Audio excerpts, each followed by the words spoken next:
Devolver Digital. Devolver. Yeah! For those who never heard about Devolver Digital, here are just a few games that it published over the last decade. Serious MHD, the first encounter. Serious MHD, the second encounter. Serious M double D, Serious M Contact, Serious M Random Encounter, Serious M3, DFE, Serious M Quick Encounter, Tofu, Trials of Cheese, Space Link, Hotline Enemy, Tofu 2, Serious M double D XL, Duke 3D Mega Edition, Dungeon Heart, Shadow Warrior, Classic Redux, Foul Blade, Shadow Warrior, Vice Breaking Vice Shadow Warrior, Defense Technical, Cosmic DJ, Blue Flowers, Always Something Monsters, Dungeon Heart Splits, Audio Buzzle Watching, Extended Rows, Hardcore Boyfriend, Heavy Bullets, Digital Development, Palace Principle, Far Cry Solid, Profit High, Hotline Enemy 2, Wrong Number, Titan Souls, Such Hero, Ronin, Reaching Clear Deadline, Audio 2, Welcome Audio, Drop, Physical Gun, Broforce, Downwell, Pathologic HD, Nox, Hardcore Boyfriend, Holiday Star, Self-Defense, Interdimension, Omniverse, Reigns, Oculus, Mother Rush Bleach, Shadow Warrior 2, Stories Untold, Sub Rose, Golden Space Plane, Serious M Bogus D2, Absolver, Serious M Last Hope, Bruna, High Hell, Lane, Majesty, Gentle Dustin, Red Strings, Pressing Souls, Luminor, Minute, Source of Deep, Hiding Backwards, Semester, Ranks, Game of Thrones, Speaking Equal, 4 Punch Out, Ape, Beat, Caffeine, Zero, Observation, Battle Road, Develop, Boot, Defender, Core, Metal, TLC, Which I, Heat, Ho, Serious M Classic Revolution, X Dimension, Critical Ages, Blackboard, Handy Mob, Flashlight, Volvo, Expo, Knockout, Game of Thrones, Tales of Tropes. If any of those games sound familiar, which they should, I mean Serious Sam and Shadow Warrior are pretty well known, and so is Enter the Gungeon, and I don't know, but maybe you heard about this little game called Fall Guys? Now, I don't know if Fall Guys is dead by the time I released this video, but at least for a few days it was the most hyped thing since probably Fortnite. Like any other publisher, Devolver Digital has a story. I could tell you how they were founded, how they grew, and what they're doing now, but you have Google as a friend, and honestly, I don't want to talk about it. You can find a few links in the description if you want to look it up for yourself. The most important thing to know about Devolver D is that they are not necessarily interested in publishing only indie games. Devolver just looks at the game, and if it fits their portfolio, they publish it. At the end of the day, they are a business like any other, and their goal is to make money. They aren't doing it because of their kindness of their heart. I'm sure if I dig hard enough, I can find a scandal about Devolver, but honestly, it seems like Devolver is actually a good publisher. Now, if someone wants to step forward with dirt and substantiate their claims with evidence, I'm happy to throw dirt around because I'm pure evil, and being evil is pretty fun when you're being evil to evil people. Anyways, for those who were living under a rock in 2020, there was a virus that basically destroyed any chance of having big fancy conferences in some overcrowded hall in the middle of nowhere. Devolver, since they have been doing online conferences since 2017, had basically no problem with that, and since their conference is pre-recorded, they also didn't need to worry when to make it and when to broadcast it. In this video, we're going to look back at the short history of Devolver's big fancy conferences, how they changed the entire marketing landscape, and how they executed the biggest brain move as of 2020. The Devolver Digital Big Fancy Conference 2017 comes right out of the gate with mockery. A lot of it. In the first few seconds, we can see the stereotypical landscape shot of a conference center, a timer on a big screen, and a tweet. The tweet says, more like at Devolver Digital, big fancy dress conference, everyone better be fancy. Michelle at Major League Baseballs. I think this is mocking the culture of bleeding in tweets from a definitely real audience that is making definitely real tweets when such a conference starts and plaster them over the live screen for no reason. As soon as we've done with that, we move on to the next segment that starts with popular internet celebrities like What's Good Games and Funhouse making fun of Devolver for being known as the indie publisher. All of this has the intention to prime the audience to think a certain way. Devolver are the underdogs. Devolver are the unprofessionals. Devolver are the indies. As soon as we've done with that, it immediately goes into the obnoxious fake applauding like in the beginning of every games conference that goes on for way too long. Devolver takes this to the next level by having Nina Struthers, the chief synergy officer and the person who just walked on stage, firing a gun in the air so that the audience shuts the fuck up, which they don't. This is again priming the audience for what is coming. Violence. A lot of it. Struthers could be a reference to Struthers ligament, which are a rare connecting tissue on your leg, but it's also debated if it exists at all. Unfortunately, one of the founding members of Devolver is called Struthers, so assume it's a reference to the founder instead of the imaginary ligament. After Nina throws her weapon away, a mocap guy comes on stage to get rid of the gun. This is of course mocking how those press conferences have to be planned months in advance, but can still go wrong when, for example, an effect doesn't happen. This absurd scenario is followed by those weird, awkward conference introductions with too many pleasantries. This is also the only moment the conference is real and moans the death of Dave Lang. Rest in pepperonis, my brother. If that wasn't already absurd enough, we have a section where there's a camera cut every second or so, and of course it's mocking the copious amount of camera shots in those conferences, which make no sense. Every now and again it will also cut to the definite real audience, and the reaction shots will always be out of place. One thing that I didn't quite get was the live reaction to the conference. I guess it's making fun of those cuts to live reaction footage. I am not sure, also they never make fun of it again. In this conference, the transition from conference story, mocking and absurd humor doesn't quite flow into the trailers or into each other. 1 minute we are mocking industry standards, and in the other one we're watching a trailer without any connecting tissue. I personally was so enticed by the performance that I actually watched the trailers, so in my case they were successful in making me watch the trailer, but I can imagine that for most people it would be a pain. After the trailer we have another reference to another founder called Lori. This segment mocks product presentations that go horribly wrong, even though they are clearly staged. The machine that they present is supposed to take in the money directly from the customer to the screen into Devolver's bank account. A clear Devolver fan is brought up to the stage, loses his hand, and there's a lot of blood. Seemingly unfazed by everything that happened now, the show moves on and we cut to the next trailer. I'm not sure what this is mocking specifically, but on the one hand, it is probably mocking the desire of publishers to be able to suck all the money they can from the customer without thinking about the dangers of their methods. And on the other hand, it's mocking live demos that are clearly fake and how they can go horribly wrong, but the presenter is not allowed to acknowledge that and has just to move on. Again, there's no recollecting tissue between the trailers and the conference, which is not the worst thing to ever happen, but you will see that they fixed that in the following conferences. After the trailer, Suda51 appears, unprepared and clearly out of it, and this is of course mocking the appearance of unprepared guests and speakers that have nothing to do in the conference. We move on with the presentation of a program called Earliest Access that is supposed to improve games based on forum posts, tweets, Facebook posts and YouTube comments. As you can imagine, this presentation goes horribly wrong, Nina bleeds out and her head explodes. I think it was because of the pure awesomeness of the invention, but it could just be that they wanted to show us a head explosion. I am never sure if they're really doing anything for a reason or just because of the lols. Earliest Access is of course mocking early access games that are not even close to being released, but at the same time the whole spiel is also mocking the customer who gives unwarranted input into games that are either completely done or not even finished. I feel slightly called out here, but hey, I can take it. Overall, the 2017 conference is pretty good, probably better than anything since the inception of E3, and you would think that this is pretty hard to top, but they managed to do it somehow in the following years. Shut your mouth, you miserable piece of human garbage! In the Big Fancy Conference 2018, we have a lot of recycled jokes like applauding for no reason, cutting to the wrong reaction footage, unpreparedness of guests, meaningless tech talk, and let me be real for a moment, Dave Lang died too young. Rest in pepperonis, Mahoney. Story-wise, we have Nina killing this new CEO, Cinco Miller, again a reference to the founder, and Nina at the end of the conference getting killed by that one audience member that got his hand cut off in the last conference because he saw the future's future. Don't think too hard about it, it implies time travel, and we all know that time travel sucks! It is heavily implied that Nina is a cyborg, and it seems like the barrage of bullets that she received damaged her too much, putting her in a cyborg coma at the end of the conference. The transition from conference story to trailer was done better than in 2017, but not quite there. This conference of course mocks a bunch of other stuff as well, like nostalgia bait, which was big in 2018 and still lasts today.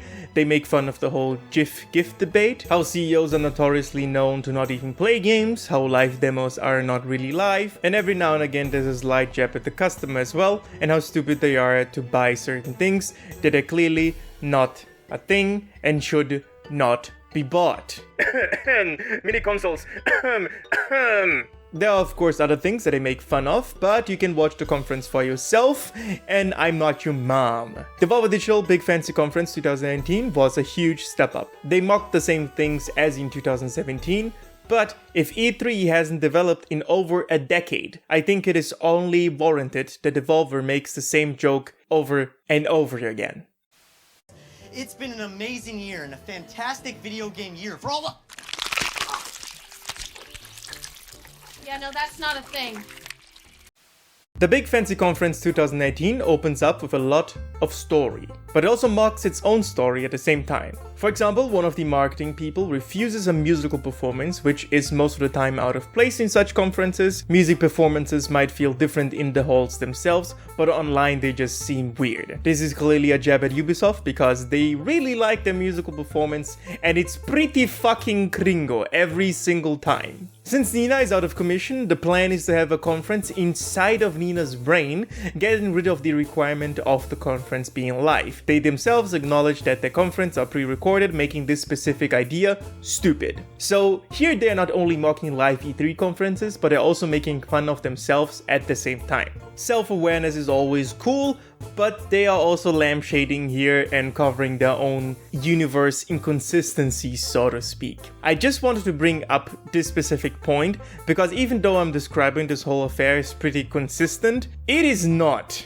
If you want to criticize the storyline of those conferences, you could easily do that. Just taking a slightly deeper look in what is being said and what is being shown would uncover a bunch of clashes in the messages that they are clearly trying to send. I chose to overlook them because right now we have no ad campaign that is even comparable, but if we get a competitor in the future, I would like to pit the challenger against Devolver. Anyways, the intro is pretty long. Almost 4 minutes, and this will only increase over time. We have more references to Devolver Digital founders with Fresh Wilson, who Nina immediately kills, ripping off his throat, Zane Stoltz, who presents us with Devolver Bootleg, which is mocking the mobile games market that is notoriously known to just rip off any successful game and sell it on the App Store without any repercussion because the mobile games market is pure fucking cancer and it sucks. Copies of Fall Guys.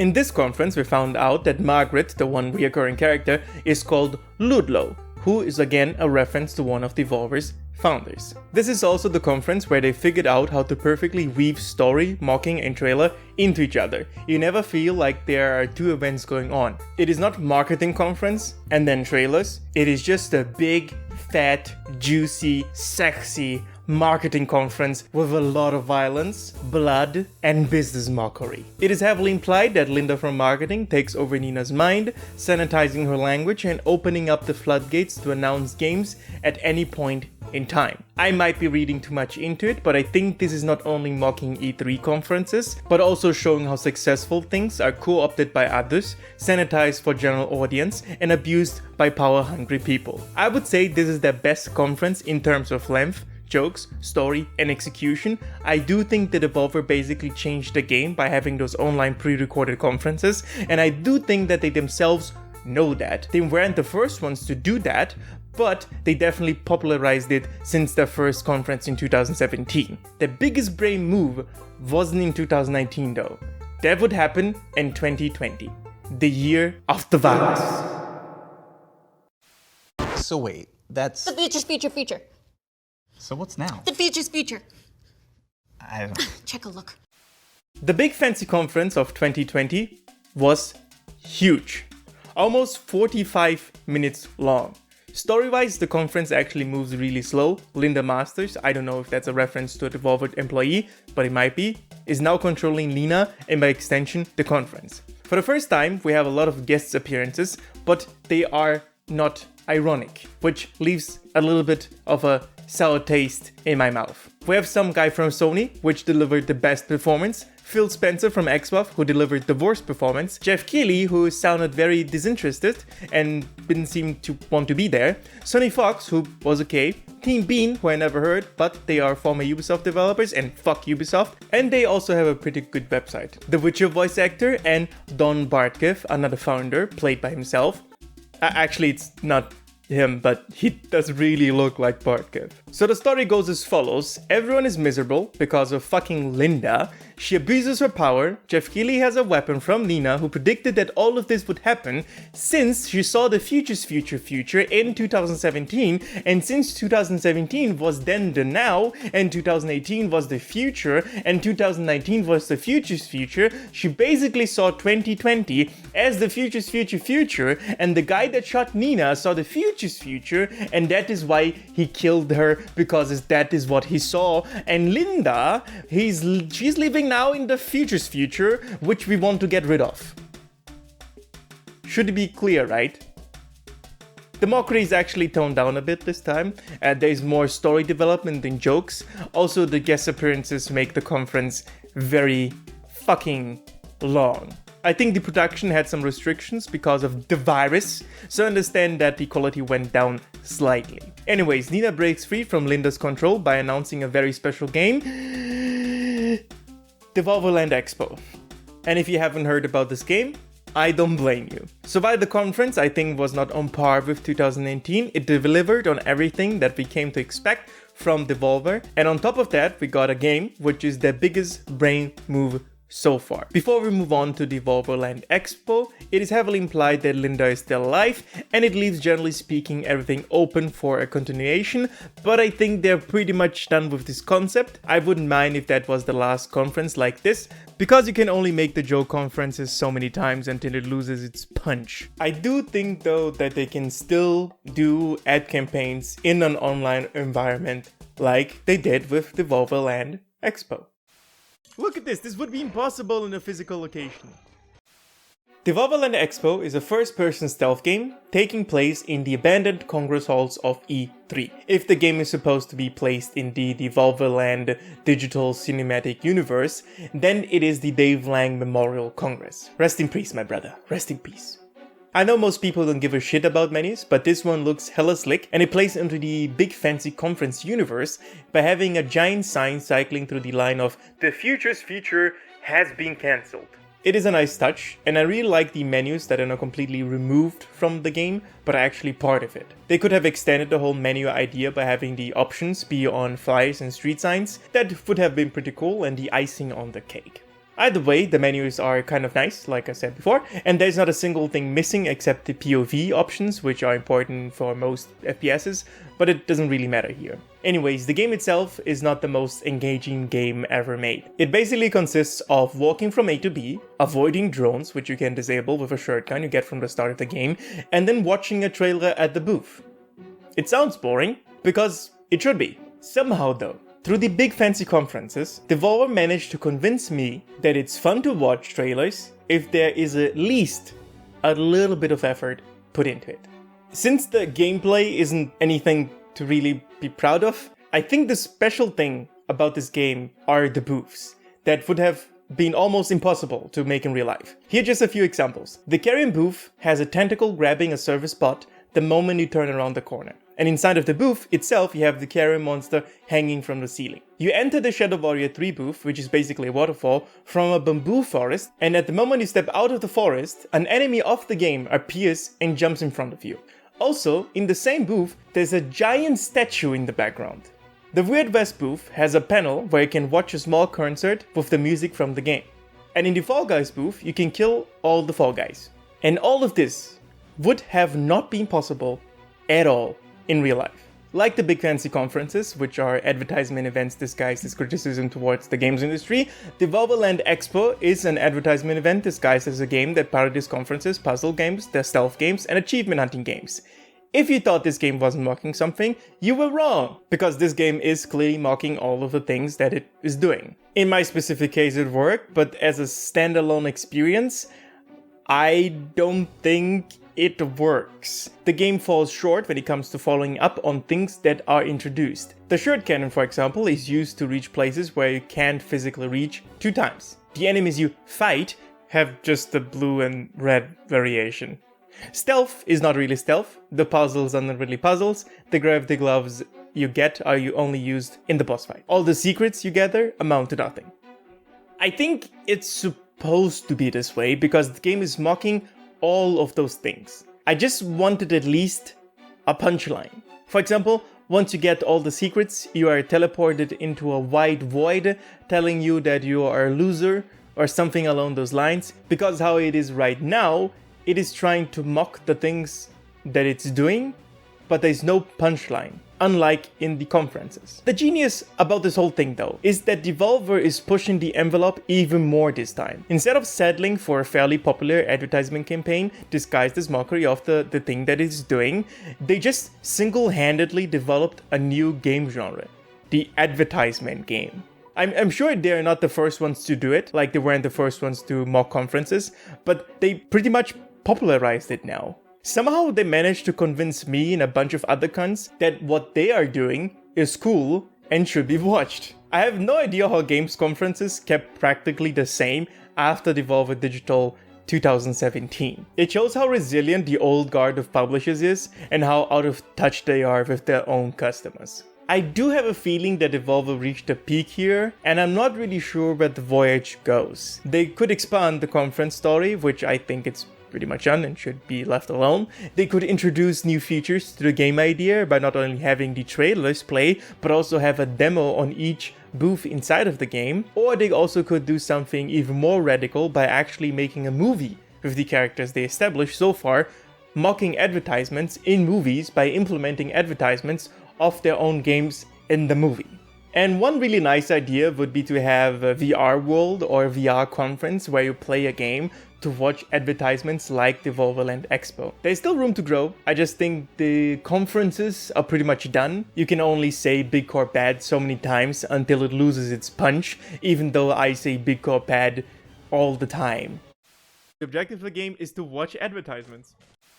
Devolver Digital is a unique publisher that seems to side themselves with customers and developers. They have single-handedly popularized online pre-recorded conferences. For some reason, Big Corp has not learned a thing and continues to be maximum cringe. And even though it seems that almost no publisher is following Devolver's footsteps, they keep throwing new shit at us every year. While I personally think that the conference 2019 was the best one, and they're pretty much done with the concept, there's still room to make new conferences. The bigger brain move though would be to continue developing new methods of delivering advertisements to our eyeballs like a VR conference. Even if they fuck up in the years to come, Devolver has set up a prime example of how to infiltrate, deliver, and mock industry professionals just by being a bunch of weird dudes. With that said, I will say something that is never said in the conferences, but they clearly mean it. Fuck EA, fuck Ubisoft, fuck Take-Two, and fuck the AAA games industry. Also, Raid Shadow Legends fucking suck and is garbage. You humans take care of yourselves and have a nice, wonderful day.